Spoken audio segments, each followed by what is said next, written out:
अपना अलग घर बसाओ। हाँ कालू, अब तुम्हें और रानी को अपना अलग घर बसाना होगा। कब तक हम साथ में रहेंगे? और एक घर में गुजारा नहीं होता। कल सुबह होते ही अपना सामान उठा के चले जाओ। लेकिन भैया भाभी, हम कहाँ जाएंगे? और ये घर हमारा भी तो है। माँ पिताजी ने हाथों से बनाया है, इस पे हमारा भी तो हक है। तू ज्यादा ना बोला कर कालू, मैं बड़ा हूँ तो इस घर पे मेरा पहला हक है। कल सुबह होते ही इस घर से दफा हो जाओ। हम कहाँ जाएंगे भाई साहब? हमारे पास तो कोई जगह भी नहीं है रहने के लिए। आए हाय, बड़ी आई रोने वाली। तू क्या सोचती है, रो धो के तू इस घर को अपना बना लेगी? ऐसा कभी नहीं होगा। बहुत हो गया तुम दोनों का। कल चुपचाप यहाँ से निकल जाओ। दरअसल बाला और कालू दोनों भाई थे। बाला और उसकी पत्नी बहुत ही चालाक और दुष्ट होते हैं। उन्होंने पिता की सारी संपत्ति और घर अपने नाम करा लिया था। कालू और उसकी पत्नी रानी को घर से निकाल देते हैं। सुनिए जी, अब हम क्या करेंगे? कहाँ जाएंगे? तू चिंता न कर रानी, मैं कुछ करूंगा। कालू और रानी अगली सुबह घर से निकल जाते हैं और गांव में ही एक झोपड़ी बना लेते हैं। पहले तो कालू अपने खेतों में काम करता था, पर भाई की बेईमानी की वजह से उससे सारी खेती छिन गई थी। घर के खर्च के लिए अब वो जंगल से लकड़ी काटता और शहर जाकर बेचता। फिर एक दिन की बात है, दोपहर की बात थी। कालू जंगल में लकड़ी काट के बस अब खाना खाने बैठ ही रहा था कि उसके सामने एक सुंदर सी गाय खड़ी हो गई और बस एक डगर उसे देखने लगी। कालू को लगा कि शायद उसे भूख लगी है। अरे शायद इस गाय को भूख लगी है, इसने मेरे पास रोटी देखी है तभी मेरे सामने आके खड़ी हो गई है। कालू गाय को अपने हिस्से की सारी रोटी दे देता है और खुद भूखा ही लकड़ी काटने लगता है। जब तक वो लकड़ी काटता है, गाय उसके साथ में खड़ी रहती है और उसे देखती रहती है। और जब शाम को वो घर जाने लगता है तो गाय भी उसके पीछे पीछे चलने लगती है। कालू हैरान था कि ये कैसे हो गया कि वो उसके पीछे पीछे ही आ रही थी। गाय, तुम मेरे पीछे क्यों आ रही हो? आखिर किसकी गाय हो तुम? ऐसे मेरे पीछे पीछे आओगी तो तुम्हारा मालिक जब तुम्हें ढूंढता हुआ आएगा और तुम्हें नहीं पाएगा तो बहुत परेशान होगा। मेरा कोई मालिक नहीं है, मैं अकेली हूँ और इस जंगल में भटक गई हूँ। मुझे कोई बाघ न खा जाए, बहुत डर लग रहा है। तुम मुझे भले इंसान लग रहे हो, मुझे अपने साथ ले जाओ और मैं दूध देती हूँ। तुम मेरा दूध निकाल के बेचना, फिर तुम्हें लकड़ी काटने की और इतनी मेहनत करने की कोई जरूरत नहीं पड़ेगी। अब से तुम अकेली नहीं हो, चलो मेरे साथ मेरे घर, और आज से तुम्हारा नाम बुलबुल है। कालू बुलबुल को अपने साथ घर ले आता है। कालू की पत्नी बुलबुल को देख के हैरान रह जाती है। अरे, आप ये किसकी गाय घर ले आए हो? इसका नाम बुलबुल है और ये किसी की नहीं है, ये हमारी गाय है।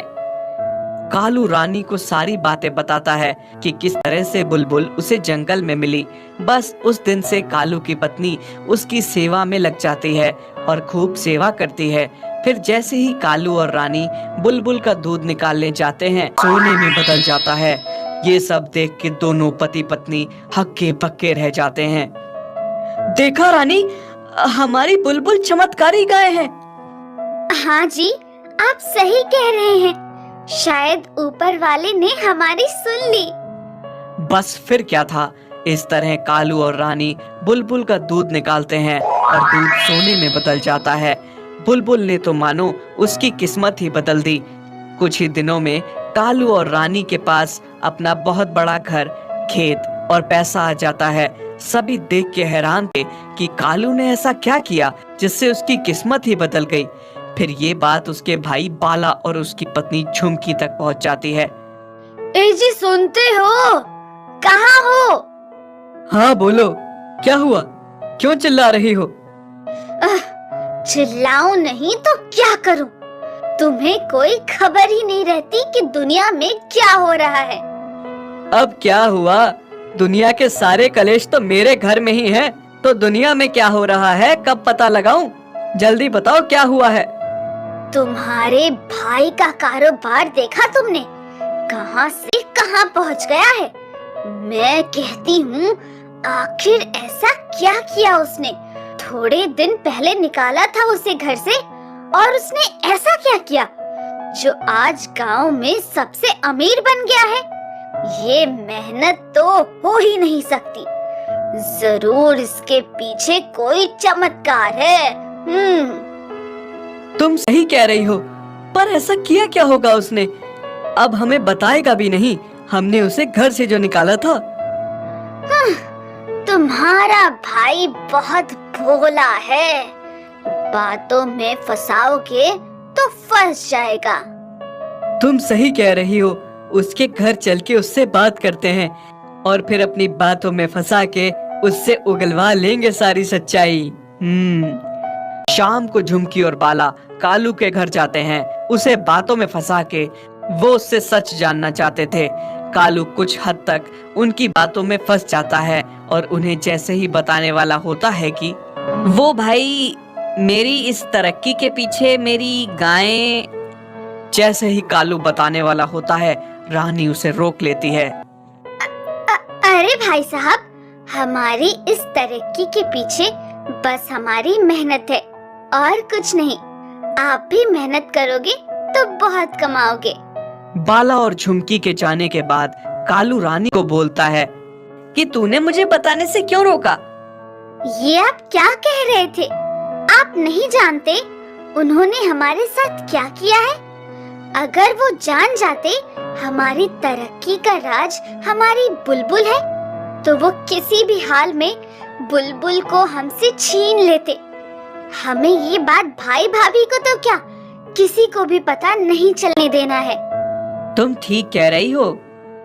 उधर बाला और झुमकी परेशान थे कि उन्हें कालू की अमीरी का राज पता चल सके। ए जी सुनो, कालू कुछ गाय के बारे में बता रहा था, लेकिन रानी ने बात को बीच में काट दिया। पता नहीं क्यों मुझे सारी बात उस गाय से जुड़ी हुई लगती है। अच्छा, अगर ऐसी बात है तो मैं आज रात को ही पता लगा लूंगा। बाला रात के समय कालू की गौशाला में घुस जाता है और चुपके से देखने लगता है। जैसे ही कालू और रानी दूध निकालने आते हैं और दूध सोने में बदलता देख बाला की आंखें फटी की फटी रह जाती हैं। फिर घर आके वो सारी बातें झुमकी को बताता है। हाय राम, ये क्या कह रहे हैं आप? क्या सच में आप ये सब देख के आए हैं? हाँ झुमकी, जैसे तुम्हें अपने कानों पे यकीन नहीं हो रहा, ठीक वैसे ही मुझे वो सब देख के अपनी आंखों पे यकीन नहीं हो रहा था। झुमकी और बाला कालू और रानी से वो गाय छीनने की तरकीब बनाते हैं।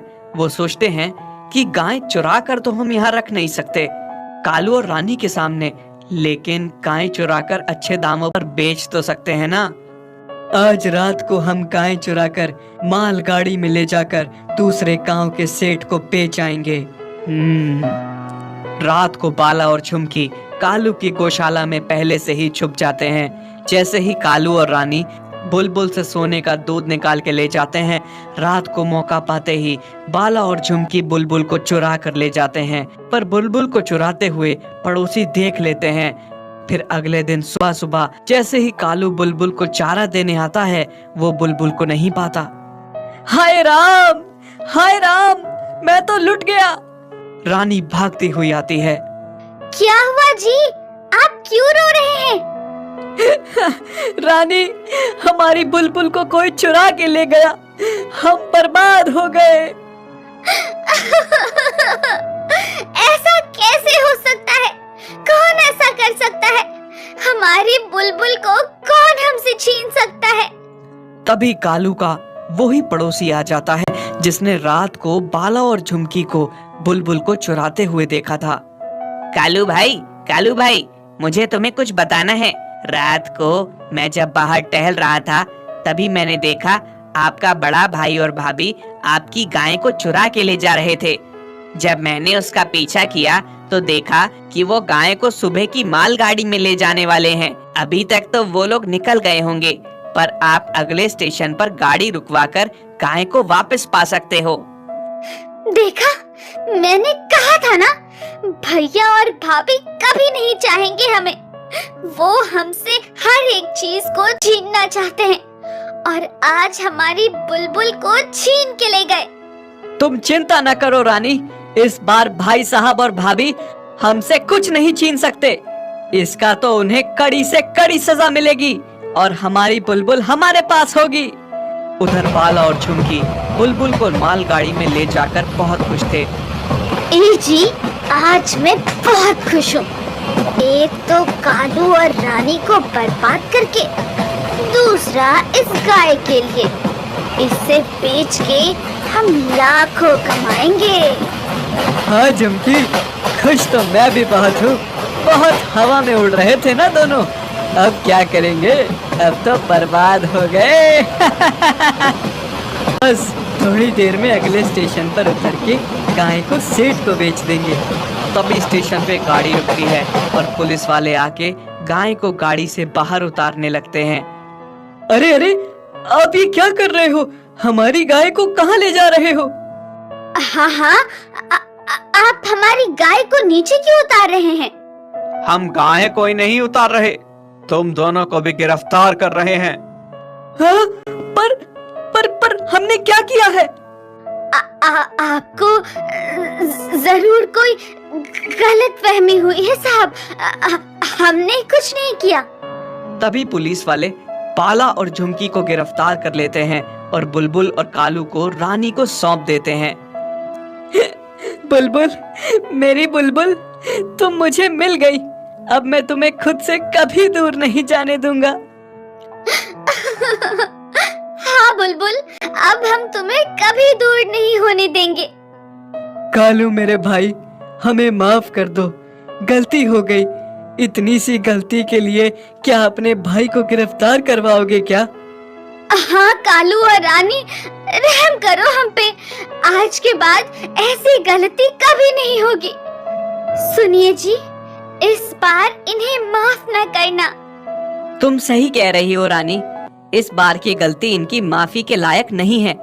इन दोनों ने हमेशा हमारे साथ गलत किया, हमें घर से निकाला, सब कुछ छीना। अब हमारी बुलबुल को भी हमसे छीनना चाहते थे। ले जाओ दरोगा जी इन्हें और कड़ी से कड़ी सजा देना इन्हें।